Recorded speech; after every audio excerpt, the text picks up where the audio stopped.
Nobody's journey is seamless or smooth. We all stumble, we all have setbacks. If things go wrong, you hit a dead end, as you will. It's just life's way of saying, time to change course. So ask every failure. This is what I do. Every failure, every crisis, every difficult time, I say, what is this here to teach me? And as soon as you get the lesson, you get to move on. If you really get the lesson, you pass and you don't have to repeat the class. If you don't get the lesson, it shows up wearing another pair of pants or skirt to give you some remedial work.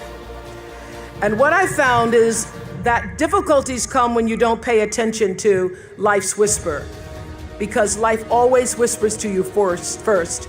And if you ignore the whisper, sooner or later, you'll get a scream. Whatever you resist persists, but if you ask the right question, not why is this happening, but what is this here to teach me? What is this here to teach me? It puts you in the place and space to get the lesson you need. My friend Eckhart Tolle, who's written this wonderful book called A New Earth, it's all about letting the awareness of who you are stimulate everything that you do. He puts it like this. He says, don't react against a bad situation, merge with that situation instead, and the solution will arise from the challenge. Because surrendering yourself doesn't mean giving up, it means acting with responsibility. Okay, many of you know that, as President Hennessy said, I started this school in Africa. And I founded the school where I'm trying to give South African girls a shot at a future like yours, Stanford. And I spent 5 years making sure that school would be as beautiful as the students. I wanted every girl to feel her worth reflected in her surroundings. So I checked every blueprint, I picked every pillow, I was looking at the grout in between the bricks, I knew every thread count of the sheets. I chose every girl from the villages, from 9 provinces, and yet last fall I was faced with a crisis I'd never anticipated. I was told that one of the dorm matrons was suspected of sexual abuse. Well, that was, as you can imagine, devastating news. First I cried, actually I sobbed for about a half an hour, and then I said, let's get to it. That's all you get, is a half an hour. You need to focus on the now, what you need to do now. So I contacted a child trauma specialist. I put together a team of investigators. I made sure the girls had counseling and support. And Gail and I got on a plane and flew to South Africa.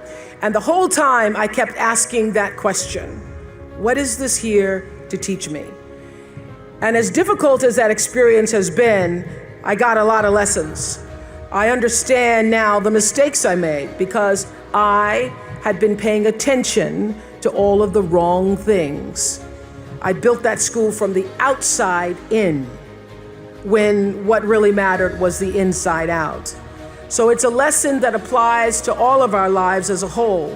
What matters most is what's inside. What matters most is the sense of integrity, of quality, and beauty. I got that lesson. And what I know is that the girls came away with something too. They've emerged from this more resilient and knowing that their voices have power. For other people's children, what they were not able to do for their own boy. The lesson here is clear, and that is, if you're hurting, you need to help somebody else ease their hurt.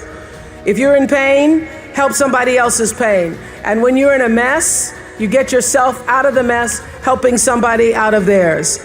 And in the process, you get to become a member of what I call the greatest fellowship of all, the sorority of compassion and the fraternity of service.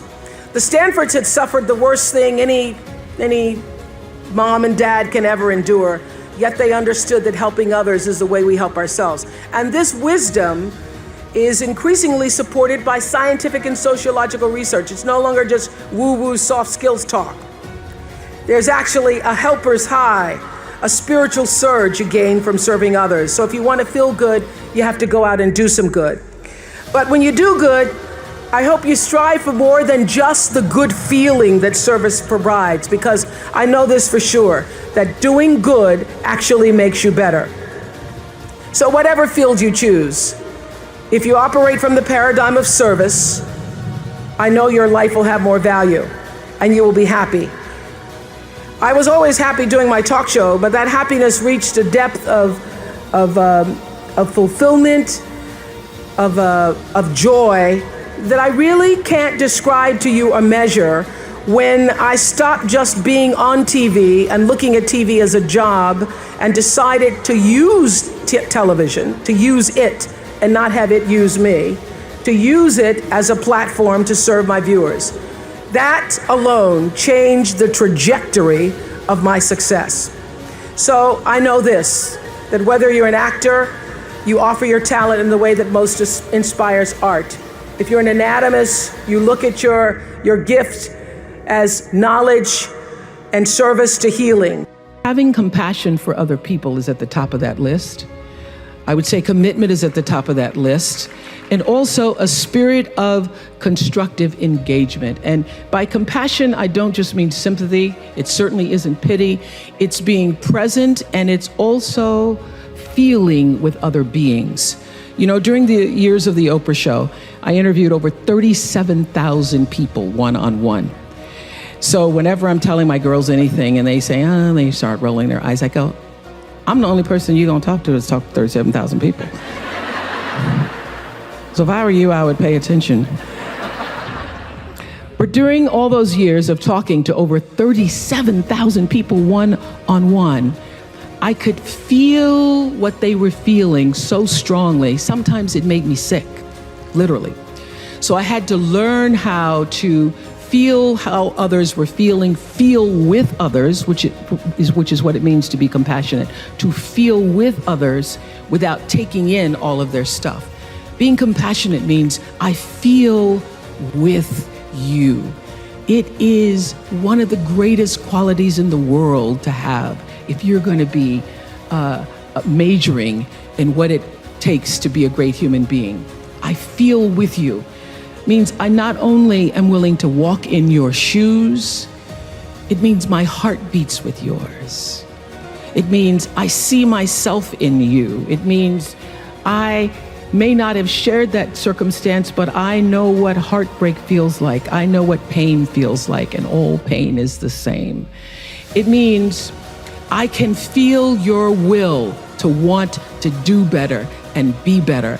And I feel and I am with you. In spite of everything that's happened to you, I feel your need to rise. I want to help you rise. I want to rise with you.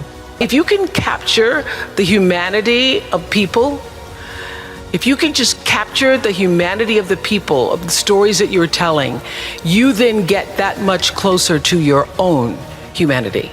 And you can confront your bias, and you can build your credibility and hone your instincts and compound your compassion.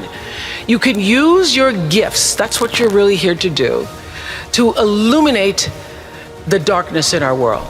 So many people are worried about building a brand. I hear kids on social media talking about their brand.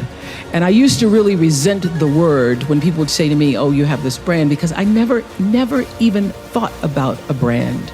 I just thought about day in and day out, making the best right choice for me. But now I embrace it because I recognize people see me as a brand. But for me, it's not a business. It is a question of what do you stand for? And I will say this, you're nothing if you're not the truth. So I've made a living, I've made a life, I've made a fortune, really. It's fantastic.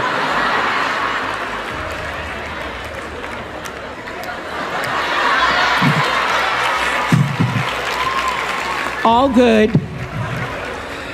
from being true to myself. And that's if I could leave you with any message today, that is it. The biggest reward is not financial benefits, though it's really good. You can get a lot of great shoes. Nothing wrong with great shoes. But those of you who have a lot of shoes know that having great shoes and a closet full of shoes or cars or houses or square footage doesn't fill up your life. It doesn't. But living a life of substance can. Substance through your service, your offering of your whole self. And the baseline for how do you live a life of substance is whatever is the truth for you. What do you stand for?